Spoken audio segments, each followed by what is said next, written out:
Sklandrausis, Eiropas Savienības aizsargāts produkts, ierakstīts pārtikas produktu reģistrā, garantēta tradicionāla īpatnība. Pirmais vai senākais sklandraušu pieminējums man zināmais ir 19. gadsimta beigās, 1893. gadā, kad Krišjāns Barons žurnālā Austrums stāsta par ēdieniem, ko viņš ir baudījis Dundagas pusē. Tostarp ir pieminēts sklandrausis. Tātad pirmo reizi nosaukts vārdā. Bet domājams, ka sklandrausis kā ēdiens ir vēl krietni senāks. Mana pārliecība ir tāda, ka sklandrausi latviešu kultūrā ir ienestuši lībieši, jo citiem somugriem ir līdzīgi rauši. Garantēta tradicionāla īpatnība, pārtikas produktu schēma vai reģistrs nozīmē to, ka produktam ar noteiktu nosaukumu, sklandrausis šī gadījumā, ir arī noteikta recepte, kuru izmantojot, ražotājs, gatavojot, var pārdot produktu ar nosaukumu sklandrausis. Ja recepte neatbilst reģistrētāja receptei, tad sklandrausis gluži nav saucams par sklandrausi. Un tagad ķersimies pie sklandraušu gatavošanas. Gatavosim tradicionālu sklandrausi. Mīklas pamatnei ņemam nedaudz sviesta, gramus 60 uz puskilogramu miltu vai margarīnu. Mēs ņemsim sviestu, liksim te mīklas bļodā, kur gatavosim mīklu. Liesim virsū karstu ūdeni un pievienosim nedaudz sāls.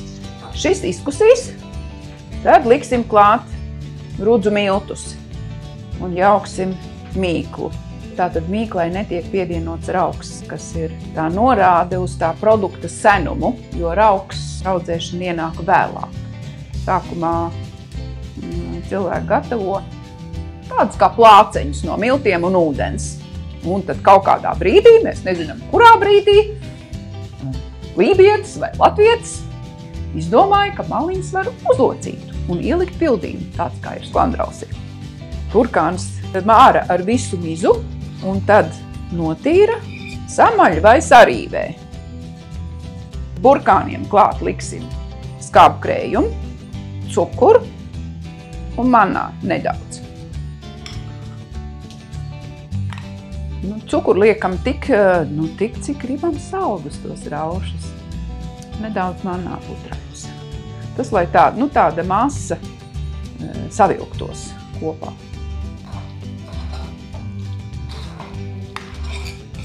Tā, šos burkānus esam sajaukuši ar visām sastāvdaļām.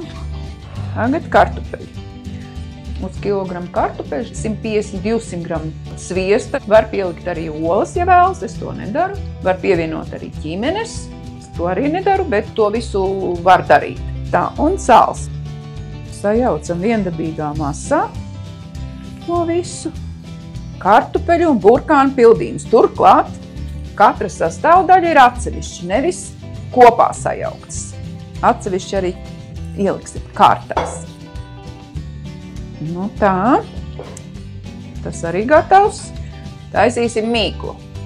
Sviests izkusis, klāt liksim rudzu miltus. Mīklu jāizveido tādā konsistencē, lai būtu rulējami. Labi rulējami, kas nepielīp pie dēļa un nav par cietu. Jau paliek stingrāk. Visu samīcīsim. Nelīp vairs pie rokām. Tāda stingra. Tā, rulēsim.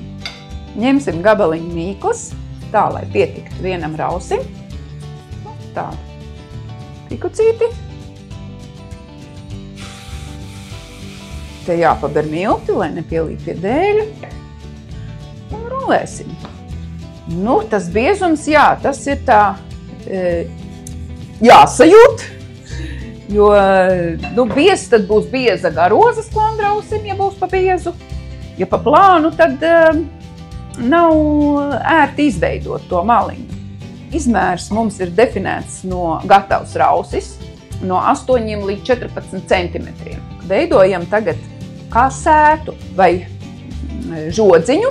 Tam žodziņam ir jābūt tādam, kas negāžās. Viņš stingri stāv, lai liekot iekšā pildījumu, tas pildījums palikt rausī, nevis izgāstos uz plāts. Tagad pildīsim kartupeļus un burkānus, ko jau sagatavojām, iepriekš pildīsim sklandraušu pamatnēs. Kartupeļu apakšā izlīdzinam, ieliekam, teiktu, viena tāda pilna karote. Kartupeļu burkāna attiecība var būt 1,2 līdz pat 1,1. Tagad liekam burkāns virsū kartupeļiem.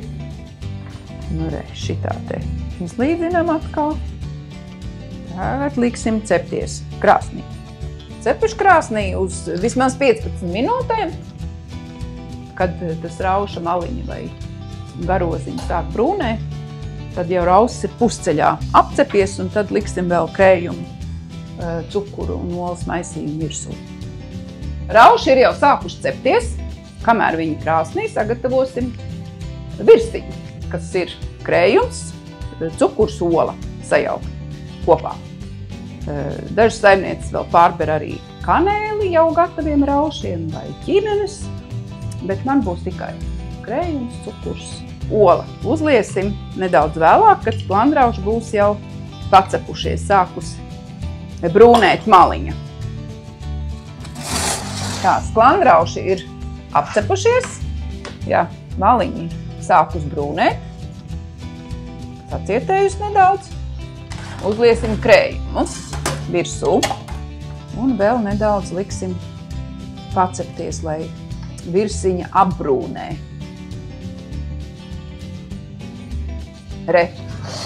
Nobrūnēja, ņemam ārā. Izcepušies. Jāatdzesē, un tad varēs ēst, jo ēd atdzisušus vai augstus ēd sklandraušus. Karstus neēd. Nevar sagaršot tās garšas visas. Sklandrausis ierakstīts Eiropas Savienības pārtikas produktu reģistrā garantēta tradicionāla īpatnība, slavēts un dažkārt arī pelts, bet unikāls Latvijas produkts.